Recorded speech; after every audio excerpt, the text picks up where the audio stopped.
Yo, welcome back kembali lagi di channel Atowa Hayato. Bagaimana kabar nakama sekalian? Semoga selalu baik-baik saja. Bartolomeo Kuma menjadi sosok sentral dalam beberapa chapter terakhir.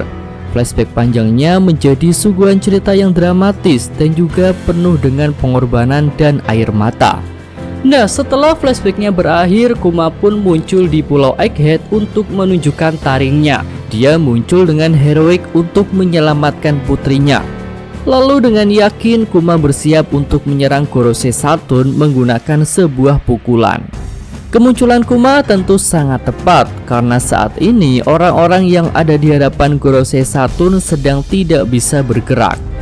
Nah, di sini Mimin melihat Kuma akan punya peran penting untuk kemenangan Luffy dan para Vegapunk atas Gorosei Saturn dan pasukan angkatan laut. Kuma punya beberapa peluang untuk melakukan hal-hal tak terduga yang punya efek besar untuk menjatuhkan kekuatan sang Gorosei.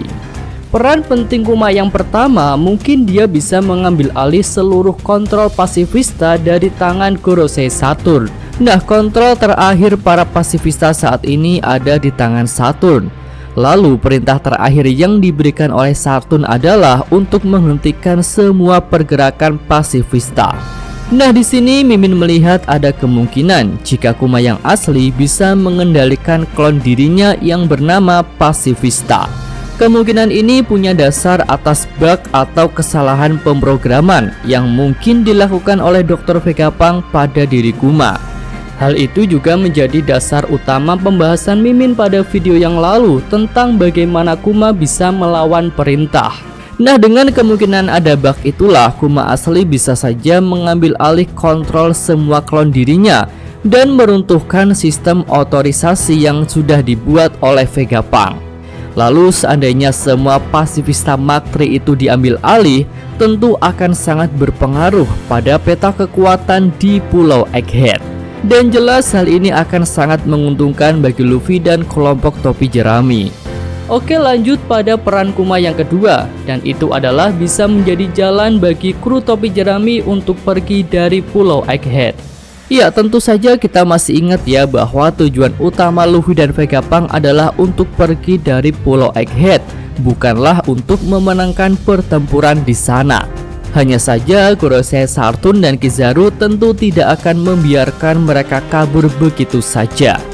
Tapi dengan datangnya Kuma, ada kemungkinan besar rencana utama Luffy dan Vegapunk itu akan berjalan dengan baik.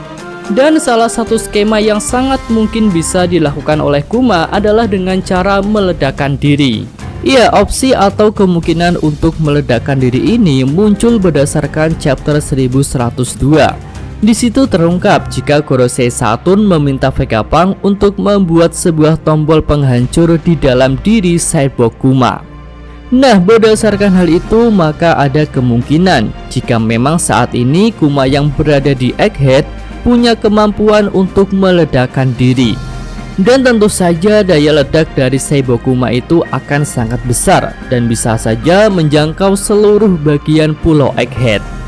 Di sini Mimin kepikiran suatu hal yang epik ya, yaitu ketika Kuma meledakkan diri, Luffy dan Vegapunk beserta para sekutunya sudah berada di atas kapal Sanigo dan mereka menggunakan Cup the Boss untuk menjauh dari area ledakan yang dibuat oleh Kuma.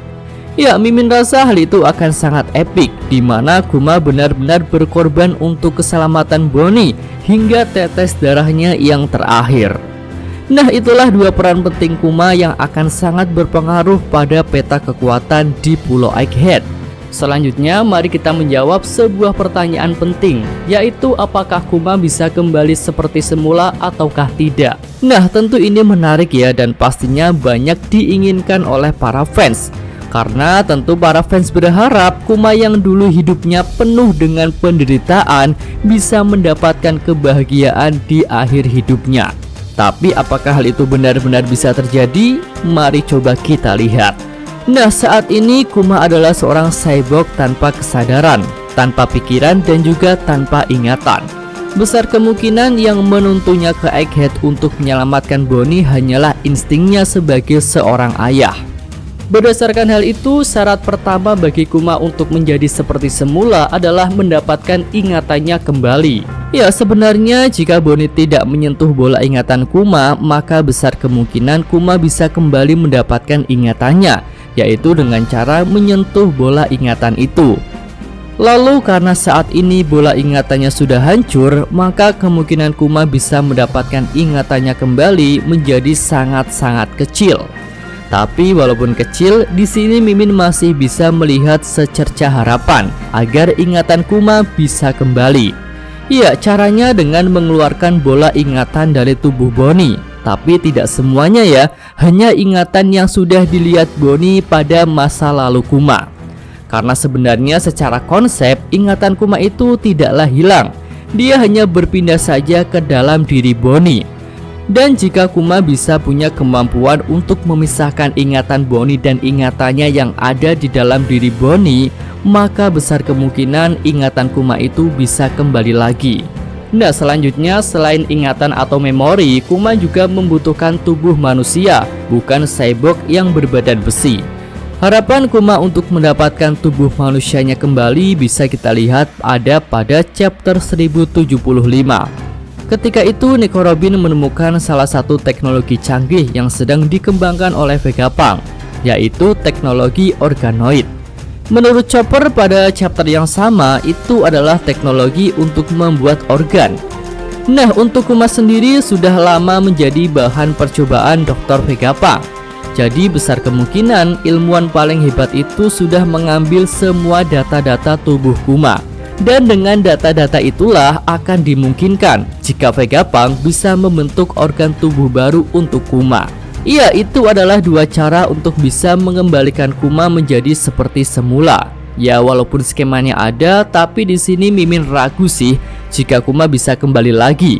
Mungkin Kuma malah akan benar-benar mati dengan cara meledakkan diri seperti yang kita bahas di awal tadi. Ya, semua itu diperlukan untuk kebutuhan alur cerita ya, agar lebih seru dan dramatis. Jadi dengan pengorbanan terakhir Kuma di Egghead akan membuat Bonnie punya alasan kuat untuk ikut melawan pemerintah dunia. Dan untuk Bonnie sendiri setelah insiden Egghead ini, Mimin melihat ada dua kemungkinan di mana dia akan pergi.